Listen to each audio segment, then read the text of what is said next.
Olá, pessoal, tudo bem com vocês? Queria desejar boas-vindas a vocês.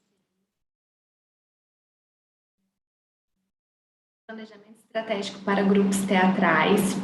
Eu sou Isabela Vieira, sou administradora por formação e, além, né, de estar na administração, porque é a minha formação, eu trabalho na área cultural desde 2012.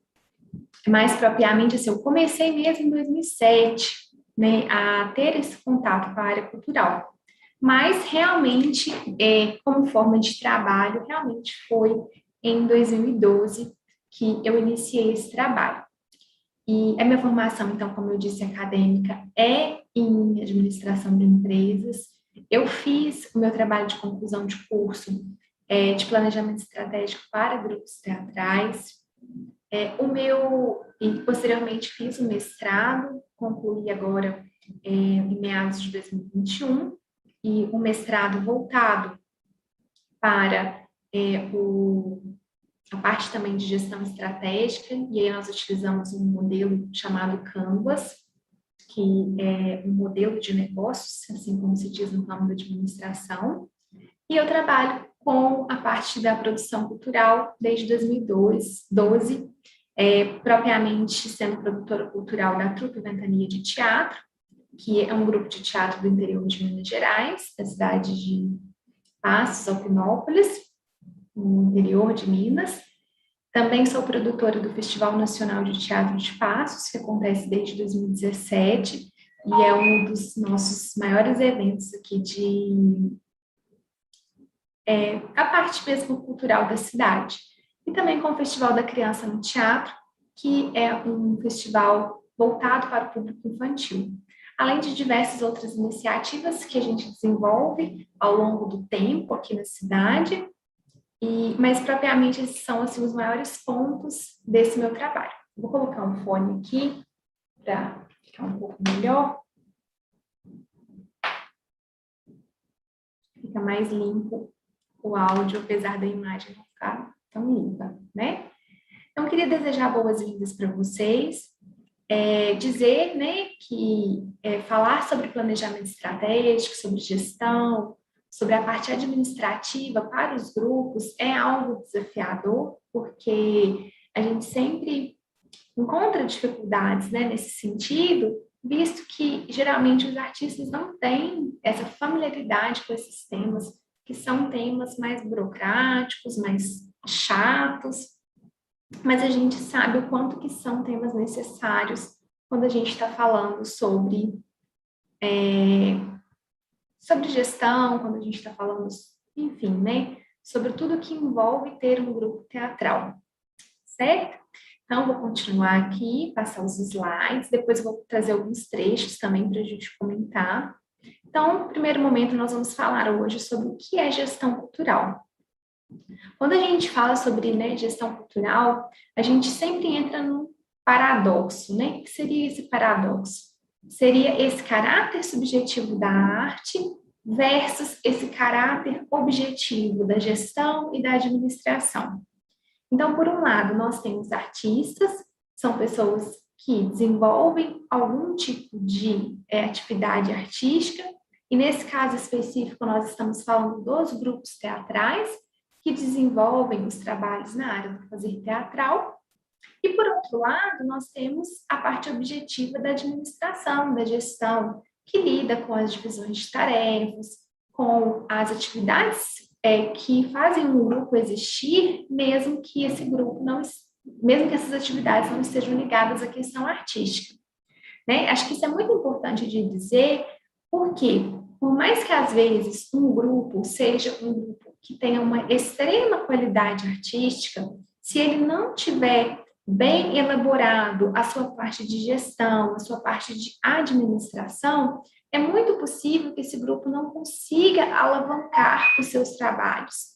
Isso significa estar envolvido nas atividades que vão fomentar a atividade do grupo. Então, não vão conseguir participar de editais, ou quando participam, às vezes têm dificuldades com documentação, Ou então, todas as atividades que envolvem, né, o grupo, como gestão das redes sociais, o marketing, a parte de relacionamentos com parceiros, às vezes tudo isso fica muito prejudicado porque as pessoas estão muito focadas no aspecto artístico do grupo.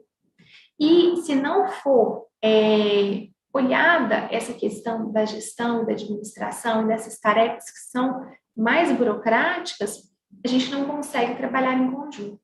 Por outro lado, é preciso ter também um cuidado, porque às vezes a gente vai trabalhando de uma forma tão intensa essa parte burocrática e essa parte que é mais administrativa, e às vezes vai deixando de lado a parte artística. Então, a gente realmente precisa encontrar esse equilíbrio dentro de cada grupo teatral. Porque só trabalhar a parte artística ou só trabalhar a parte burocrática não é o suficiente, né? Então, é preciso encontrar esse equilíbrio. E isso é muito importante que se aborde dentro do aspecto da forma de pensar daquele grupo, né? Não dá para uma só pessoa ficar cuidando da burocracia e o restante fazer a parte artística. É preciso que todos do grupo se envolvam. Obviamente, numa divisão de tarefas, obviamente, no equilíbrio dessas atividades, mas é preciso que todos se envolvam para poder fazer com que isso realmente alavanque. E a gente tem um dado aqui que em 2018, 5 milhões de pessoas trabalhavam em empresas ligadas ao setor cultural e isso representava 5,7% do total de ocupados no país. Isso gerava 226 bilhões em atividades culturais. Obviamente, com a pandemia, a gente teve um baque muito grande nesse sentido, mas esse número, 5 milhões de pessoas que trabalham no setor cultural, é um número muito expressivo, porque ele mostra como o nosso setor, como o setor cultural, ele é importante e como movimenta dinheiro. E muitas vezes movimenta dinheiro que advém de recursos públicos. Então, por isso, a gestão e administração desses recursos é fundamental para possibilitar a execução da parte artística, que é muitas vezes o objetivo final que todos buscam. E aí a gente tem esse ponto aqui, que foi o que a gente falou. Você é artista ou você é gestor? O seu grupo tem um gestor ou todos são artistas?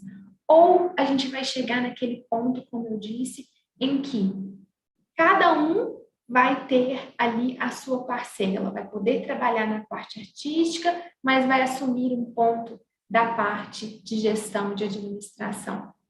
Essa mudança na forma de pensar do grupo é muito importante, porque ela possibilita que a gente realmente consiga fazer com que o nosso grupo tenha resultados, né? E quando a gente fala em gestão cultural, eu gosto sempre de trazer esses 4 P's da cultura. Porque muitas vezes a gente pensa que a gente faz cultura apenas para o público. Mas o público, ele é apenas um dos P's, né? Ele é apenas um dos elos dessa cadeia, né? Então, a gente tem o primeiro elo, que é o proponente, ou seja, é aquele que realiza, que é o seu grupo teatral, né? A gente falando aqui dentro dessa dinâmica, que é a pessoa que propõe o projeto, que propõe a iniciativa cultural, que propõe o que vai ser feito culturalmente falando. A gente tem o poder público, porque muitos dos recursos da cultura advém do poder público, e aí a gente está falando que o poder público tem essa função de fomentar a cultura. A gente tem um outro P, que é o patrocinador, que é muitas vezes a empresa privada que faz um aporte de recursos via lei de incentivo ou diretamente, aí varia de situação para situação, e esse patrocinador, ele também é um interessado. E, finalmente, o público, que é para quem se destina o produto cultural. para quem se destina aquela iniciativa cultural. E a gente pode pensar que o gestor cultural ou que a gestão cultural é que é responsável por unir esses 4 interesses, para que esses 4 interesses sejam contemplados dentro de um projeto. Não adianta ser interessante para o poder público, para o patrocinador e para o público, se não é interessante para quem está propondo, para quem está fazendo. E da mesma forma os outros jeitos que a gente está falando aqui, né? Não pode ser bom somente para um lado, né? Precisa ser bom para esses 4 P's. E aí a gente tem a figura do gestor cultural, que é o profissional que executa a função de gestão cultural. Então, como eu disse, né, é muito importante que todos do grupo assumam alguma função dentro da parte administrativa do grupo. Porém, às vezes é interessante eleger a pessoa que é responsável por liderar esse movimento de gestão cultural dentro do grupo. Quais são as características que essa pessoa precisa possuir, né? Primeiro de tudo, o conhecimento da criação artística. Não adianta a pessoa ser formada em gestão, ser formada em administração, conhecer modelos de negócio, conhecer ferramentas administrativas, às vezes, por vezes muito complexas, mas ela não tem conhecimento da criação artística. Porque, como eu falei, a criação artística é subjetiva. Então, não adianta, às vezes, a pessoa ter experiência no varejo, só ter experiência numa loja de sapatos, numa loja de bolsas, numa fábrica de canetas, numa fábrica de colchões, ou numa empresa que presta serviços de outras naturezas, e ela não ter experiência e conhecer como funciona a criação artística. Esse é um ponto. O conhecimento e aplicação das ferramentas de gestão, porque também não adianta conhecer apenas a parte que a gente fala que é a parte artística, mas a pessoa não ter conhecimento das ferramentas de gestão, que são as ferramentas que possibilitam que a criação artística tenha, né, ganhe formas de se propagar. Outra habilidade, assim, imprescindível é a habilidade de trabalhar em grupo. Por quê? Nós estamos falando de um grupo teatral. Um grupo teatral, às vezes, tem alguém que está ali liderando, mas, em geral, todos estão ali mais ou menos na mesma hierarquia. A opinião de todos é muito importante, é muito relevante, e, além de tudo, é um trabalho essencialmente ali de grupo, né? É um grupo teatral. Então, quem está na gestão precisa ter essa habilidade de trabalho em grupo, precisa ter essa habilidade de conseguir entender o que o grupo está precisando, entender as necessidades, conseguir responder a essas necessidades.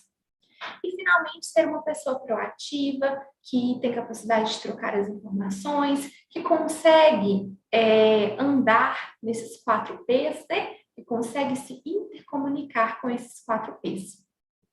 Então, gente, vai ficar como atividade para essa nossa primeira aula, pois serão aulas breves, aulas direto ao ponto, que possam ser revistas quando vocês considerarem melhor. Vai ficar como primeira atividade vocês identificarem dentro do grupo teatral de vocês quem seria essa pessoa que poderia liderar esse movimento de gestão dentro do grupo. Uma pessoa, 2 pessoas, mas que são as pessoas que possuem essas características. Combinado? Aí amanhã, nesse mesmo horário, nós teremos a nossa próxima aula. E aí, se vocês quiserem colocar nos comentários quem é essa pessoa, se vocês conseguiram identificar, vocês podem também colocar as dúvidas de vocês nos comentários, que nós vamos responder. Tudo bem? Então, até a próxima.